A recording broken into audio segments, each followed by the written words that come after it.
ಶ್ರೀನಿವಾಸ ಶ್ರೀ ವಾದಿರಾಜ ಯತಿಗಳು ರಚಿಸಿರುವಂಥ ಹಯವದನಾಂಕಿತ ಕೃತಿಗಳ ಗಾಯನ. ಅದರಲ್ಲಿ ಶ್ರೀ ರುದ್ರದೇವರನ್ನು ಕುರಿತು ರಚಿತವಾದಂಥ ಕೃತಿ. ಧವಳಗಂಗೆಯ ದಕ್ಷಿಣ ಭಾಗದಲ್ಲಿ ಮಹಾರುದ್ರದೇವರನ್ನು ಲಿಂಗರೂಪದಲ್ಲಿ ಪ್ರತಿಷ್ಠಾಪನೆ ಮಾಡಿದ್ದಾರೆ. ಇಂದ್ರಾದಿ ದೇವತೆಗಳಿಗೆ ಗುರುವೆನಿಸಿ ಮತ್ತು ಮನೋತತ್ವಕ್ಕೆ ಅಭಿಮಾನಿ ದೇವತೆಯಾದ ರುದ್ರದೇವರ ಉಪಾಸನೆ ಬಹಳ ಮುಖ್ಯ. ನಮ್ಮ ಮನಸ್ಸು ಭಗವಂತನಲ್ಲಿ ನಿಲ್ಲಬೇಕಾದರೆ ಶ್ರೀ ರುದ್ರದೇವರ ಅನುಗ್ರಹ ಬೇಕೇ ಬೇಕು. ಮನ್ಮಥನನ್ನು ಗೆದ್ದ ಮನೋಹರ ಮೂರ್ತಿಯಾದ ನನ್ನ ಕೀರ್ತಿ ಎಲ್ಲೆಡೆ ಹಬ್ಬಿದೆ. ಮುರಾರಿಯನ್ನು ತೋರಿಸು, ನಿನಗೆ ಶರಣಾಗಿದ್ದೇನೆ. ಶ್ರೀ ಹಯವದನನ್ನು ನಿತ್ಯವೂ ನೆನೆಯುವಂತೆ ಮನಸ್ಸನ್ನು ಕೊಡು. ನಿನ್ನನ್ನೇ ಗುರುವೆಂದು ನಂಬಿದ್ದೇನೆ ಎಂಥ ಪ್ರಾರ್ಥಿಸುವ ರೀತಿಯನ್ನು ಶ್ರೀ ವಾದಿರಾಜ ಯತಿ ಸಾರ್ವಭೌಮರು ಈ ಕೃತಿಯಲ್ಲಿ ತಿಳಿಸಿಕೊಟ್ಟಿದ್ದಾರೆ.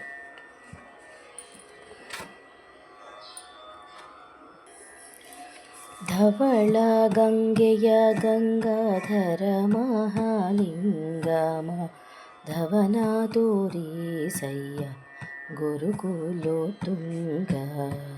ಧವಳ ಗಂಗೆಯ ಗಂಗಾಧರ ಮಹಾಲಿಂಗಮ ಧವನ ತೋರಿಸಯ್ಯ ಗುರುಕುಲೋತ್ತುಂಗ.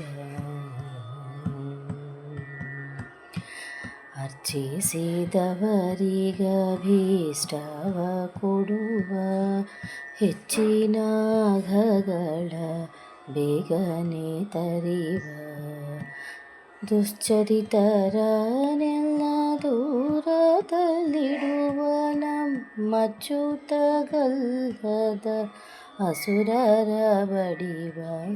ಧವಳ ಗಂಗೆಯ ಗಂಗಾಧರ ಮಹಾಲಿಂಗಮ ಧವನ ತೋರಿಸಯ್ಯ ಗುರುಕುಲೋತ್ತುಂಗ.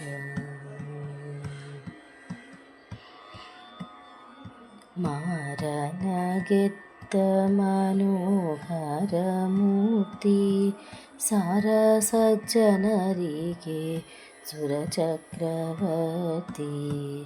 ಧಾರುಣಿಯೊಳಗೆ ತುಂಬಿದೆ ನಿನ್ನ ಕೀರ್ತಿ. ಹರಿಯ ತೋರಿಸಯ್ಯ ನಿನಗೆ ಶರಣಾರ್ಥಿ.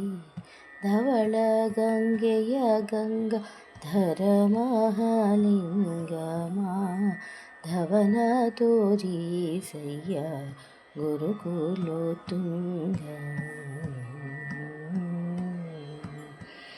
ಚೆನ್ನ ಪ್ರಸನ್ನ ಶ್ರೀ ಹಯವದ ನನ್ನ ಅನುದಿನ ನೆನೆವಂತೆ ಮಾಡೋ ನಿನ್ನ. ಅನ್ಯರ ನರಿಯೇನು ಗುರುವೆಂಬೋ ನಿನ್ನ. ಇನ್ನಾದರೂ ಹರಿಯ ತೋರೋ ಮುಕ್ಕಣ್ಣ.